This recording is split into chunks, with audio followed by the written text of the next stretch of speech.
Hello and welcome to the demonstrational video for the Swift Escape 622. It's the 2010 model. I'll just walk you around the outside and then we'll move on to the inside. So on this model, if you want to bonnet release, is just here. Now this has got blinds on the front screen, which are released by pulling this one down here and then the top one up, and they draw across to the centre like that. And then there's one on the other side which does exactly the same. As a magnetic strip across the top here, and then they join together magnetically, so that's how they join together. When you put this back, just make sure that those catches are back in place, otherwise when you're cornering this can pull across. Obviously you don't want that impeding your vision. So bonnet catch just there, I've released that. The tyre pressures are on this pillar here, but it is worth referring back to the tyres because sometimes they use specialist tyres that are of a higher pressure, so that when it's stood for a long period of time you don't get a flat spot on the tyres. So bonnet release, there's another catch just under here, and then you've got your arm to support it. So under the bonnet then we've got power steering fluid, washer fluid, brake fluid, coolant, oil fill, and the dipstick is just down there with the yellow cap on it. If you ever need to jump start it, there's terminals underneath the bonnet here, so that's the positive, and then your earth is on this pin here, so negative, positive. The battery for the cab is underneath the floor on the passenger side, but if you ever need to jump start it or jump start someone else, that's where you do that. So I'll work my way around the outside and show you the controls. First one we come to on the driver's side is the toilet cassette, and there's an indication on the toilet inside to tell you when that's full, which I'll show you as we go inside. But to release this, you just lift this up here and then slide the cassette out. It's got a handle on it with wheels at the bottom, so you pull the handle out and then you can wheel it off to the disposal point. To empty this, you just move this nozzle around, take the cap off the end, and then pour the liquid away.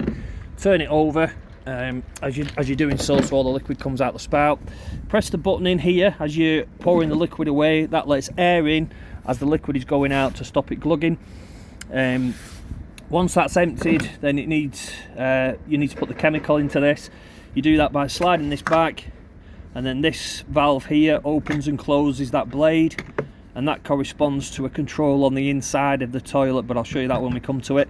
So once you've emptied it, undo this, pour the required amount of toilet chemical into there and a little bit of water into the bottom. Once you've swilled it all out, then fill it up with the chemical. Close this back up, put that across, put your nozzle back into position, and then this just slides back in, making sure that the handle is in place, and that's the toilet cassette. Next one along is your gas locker. So this will take two 6 kilogram bottles. There aren't any in here at the moment, we don't supply those.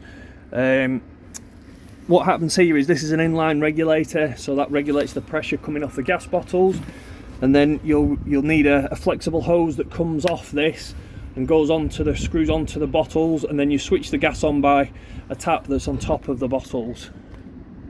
So that's the gas locker. These secure the bottles in place. That's designed to go over the top of the tap that's on top of the bottle, and then you use these straps to secure that in place. Next one along is the battery box, and this is where the mains supply comes in. So on a mains cable, you'd need a mains cable for this. You take the mains cable end with the lid on it, lift the lid up, and the lid slides onto there, and then push your cable onto here, and that's where your mains supply comes in.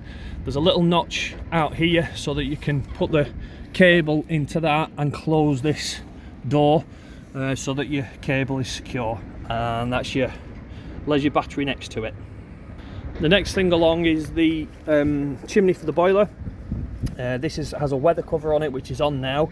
If you're using your boiler, then you need to have that off, so it comes off by just pulling on the bottom here. So that's so that it can exhaust all the gas fumes and vent.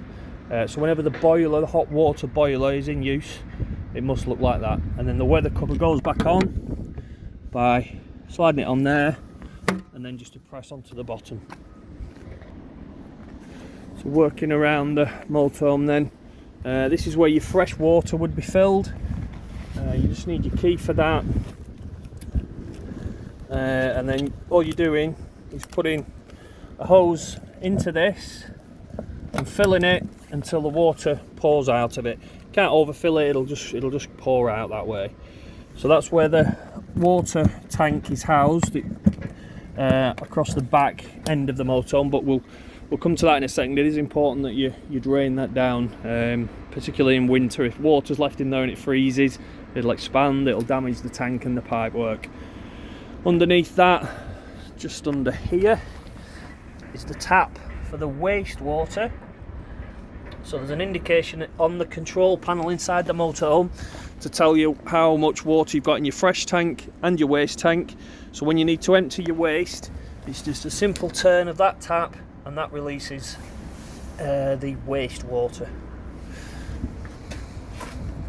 Moving on along, this has got a 3-way fridge, which I'll show you when we go inside, but it's got vents for that fridge. What it does is it draws cool air in at the bottom and expels it at the top. Just make sure that they're kept free of debris to keep the fridge ventilated. This model is fitted with an awning. It is waiting apart for that awning, so I can't draw that out. It's waiting for one of its support arms, which we've ordered, so I can't draw that out, but there is a separate video on our website, on our YouTube channel, that shows you how to operate the awning. The step underneath the main entrance door is a manual step, so you just pull that out like so. Obviously when you're setting off, just make sure that that's in. You can just put it back in with your foot and that will release your step. Your fuel filler is just here on the passenger side, behind the passenger side seat. You'll need your engine key for that. So that's where your diesel fuel goes in there when you're approaching the petrol station to fill it. So this model has got the over cab bed, that will lift up. We've ordered some of the supporting arms for that, which you can see are just removed there. They need to be sent off to be regassed, but we've ordered those, so that will actually stay up. If you want more headroom when you're driving, it just opens up that space a little bit, but we're waiting for those parts to come in. This is the winder for the awning, which I'll just leave on top of the bed. That hook goes into the winder, but as I say, we're waiting for parts for that awning. So there's just those 2 things outstanding on this motorhome that we've ordered for it. Moving along then, we've got the bathroom.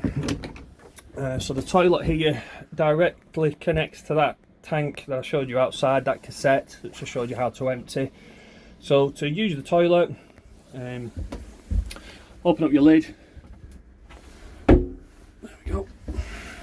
And then this control here slides across and opens up that blade, which directly goes into the tank, which I showed you how to empty outside.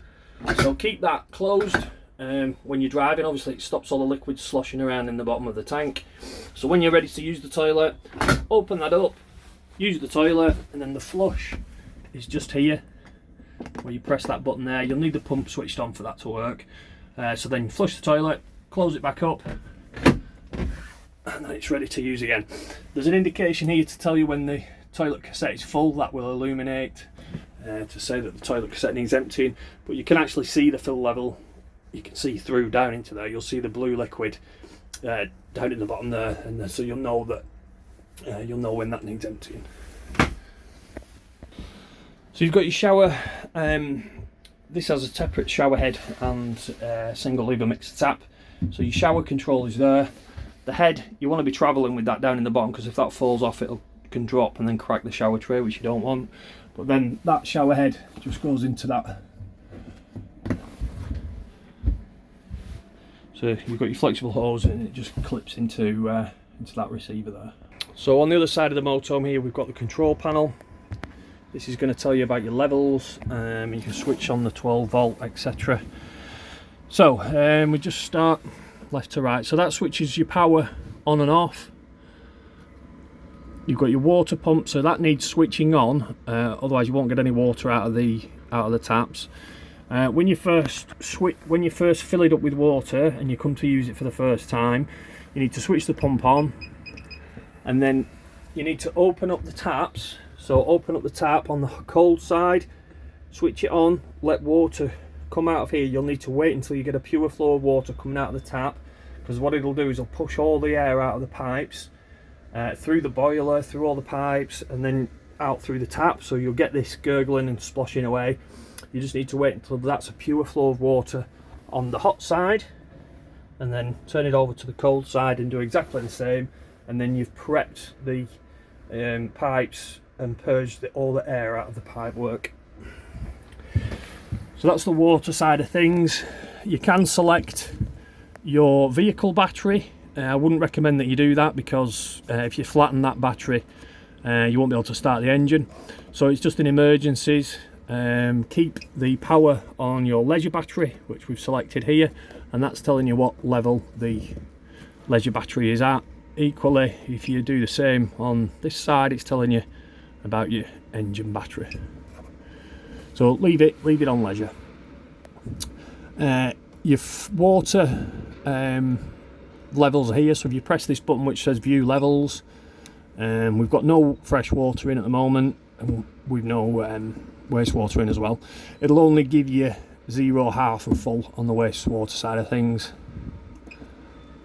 So that's how you view your levels, and then you switch your lights on. See the lights will all come on that separate switch there. Underneath that control panel on the same side of the motorhome, we've got the fridge. So the fridge on this model is a 3-way fridge, so you can run it on gas. So if you select gas, what you've got to do is select the gas here on this side, push that button in, and then it will ignite. You've got to wait until you get this band here, whether you can see that in the green, and then you know that the fridge is lit. So this band here must be in the green, so you've got to keep that pressed in basically for, well, until it goes into the green. This little line here must be in that green, but keep it pressed in and wait until it sits in the green for 20 seconds or so, and then you can release it, and then you know that it's ignited on gas. Obviously we've no gas connected at this stage, so that's why it's not moving into the green. This button here also controls your temperature. So on a really hot day you want the fridge to work harder, you want it over towards the right hand side. On a really cold day like today, then you don't want the fridge working as hard because it will freeze up, so just put it onto the lower settings. So that's on gas. If you want to run it on electric, then obviously you put it over to the picture of the cable there, and it will run on 12 volt as well, but that is only when the engine is running, and it's not very efficient on 12 volt. You need to get it cool first. It's really only to keep it cool while you're traveling. You know, you want to get it, if you want it to get it cold really quick, you need to do it on electric or gas, and then while you're traveling, switch it over. If you're on a long journey, it'll keep it cold from the engine alternator power. These fridges, if you leave them with the door shut, it's a sealed unit, it'll end up smelling. So what it's got here is a little tab just underneath the door catch. You pull this out, and then it'll go into this little notch here. It just keeps the fridge slightly ajar, so it lets air circulate around the fridge when it's not in use. So moving on to the other side of the motorhome again, we have the heating controls. So the way this works is it's got blown air as well as radiator heat. So if you want it to run on gas, then you select this button here, press that in and turn it. Press that in and turn it around to 10 and keep that pressed in. And then you need to press this igniter button here to ignite it. So it's a two-fingered or two-handed job really. Press that in and ignite this, and there's an inspection hole there where you can see the pilot light, so you have to actually look through there as you pressing the button here, you'll see the pilot light ignite there, but you need to, as you're igniting it, you need to keep that pressed in to bypass the thermocouple. Keep it pressed in until you see the pilot light through there, and then when you do so, keep this pressed in for 20 seconds or so it warms up the thermocouple, and then slowly release it, and you'll hear it whoosh, you'll hear the gas fire up. So that's how you ignite it. It'll also run on electric, so next to the fire in the lounge area here we have this control module, which is your charger unit, etc. But your space heater is controlled via that there, so you just need that switched on, and then that's your space heater running on electric. To control the fan to blow the heat that's produced from this fire unit here, whether it be gas or electric, it's this control here. So you can control the speed of the fan on that dial there, or you can select auto, so the fan will run at a speed which is relevant to the temperature, so the ambient temperature. If it needs to run, it'll run. Or so in the middle it's off, that's auto, so the fan will run, as I say, at a speed which is relevant to the ambient temperature. And then that's manual.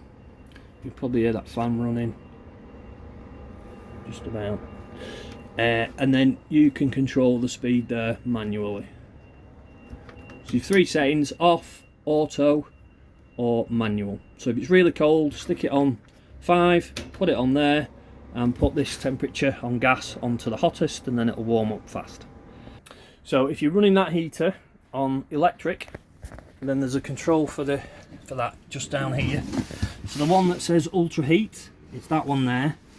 So this is your temperature control in the center here, and if you line up that, you can see the 5 is lined up with that dot there. That's your temperature. And then this outer disc that's here, you can either run it on 500 watt, 1000 watt, or 2000, so 2 kilowatt, half a kilowatt, or 1000 kilowatt. In the middle it won't run, so you've got to have that switched on, and then you control what level of power you want it to be on. The reason for that is that if you're on a low ampage site, you don't want to blow the fuse on the site. So if it's a low ampage site, just put it on to 500 kilowatts. If it's no bother to you about the ampage on the site, then you can put it on 2 kilowatts. The control which is adjacent to that, next to it rather, is the heating for the boiler. So this is if you want it on gas. So to switch it on, flick that button down to the picture of the gas. Now we've no gas connected, so this will fail in a second. So if it's green, you know it's operating. The red LED is illuminated there, so it's going to fail. The reason for that is we've no gas connected. When you first put your gas bottle on and try and connect that, you'll have to wait until the gas has reached the boiler. So you might have to do this operation 2 or 3 times. So you'll have to switch it off, switch it back on again. You might need to do this 2 or 3 times and wait until the LED light doesn't appear, and then you know that it's lit and gas has reached the boiler. And then your temperature control is in the center. To heat the water on electric, it's that button there, so you're just pressing that down and that will heat the water on electric. This module here is your it's your main charger unit basically. So within this you've got a circuit breaker for the mains circuitry. If there's a fault with one of the appliances, then this will trip off down. So if they're in the down position like that, then you know the circuit is tripped. So these need to be in the up position. You can test whether you've got mains coming into your motorhome by pressing this yellow button here, and then what it'll do, if you've got mains connected, it'll flick that down, so you know that then it's a test button to make sure that the mains is coming into the motorhome. You've got a bank of 12 volt fuses here, so there'll be one for the water pump, one for the lights, etc, etc. That's explained in the instruction manual. So there'll be a circuit for each fuse will have its own circuit, whether it be lights, water pump, etc. And that shuts the whole system down. If you know you're on a reverse polarity site, so some of these sites that are abroad, you've got negative and positive in the opposite wiring, that will tell you that you're in reverse polarity, so it's worth checking, particularly abroad. Obviously then you've got negative on the positive side, so some of your appliances might not like that if you plug it in televisions, etc. That switches on your charger, and we've discussed these here. So one's your space heater and one's your water heater. So in here, I'm in the lounge area at the rear of the motorhome. Your water heater is here, because that's where the chimney was for it, on the rear of the motorhome. So I'm going to take these cushions off and just show you how to drain that boiler down. It is important that you do that. So I've taken the cushions off here, and you can see this is the water boiler. So that's a 10 litre body of water, which when you first connect to water, and I said you need to purge the system, what you're doing is you're pumping water through these pipes. It'll go into the boiler, fill up the boiler, and then eventually come out of your tap. So that's why you need to purge the system and wait until you get a pure flow of water coming out your taps. Otherwise you're just heating thin air in this tank. In winter, when it's not in use, it's very important that you drain this boiler down. If you don't, and you leave water in there and it freezes, you will crack that boiler, and that's really an expensive replacement item. Also, it drains all the water out of these pipes, etc. So that is now in the open position.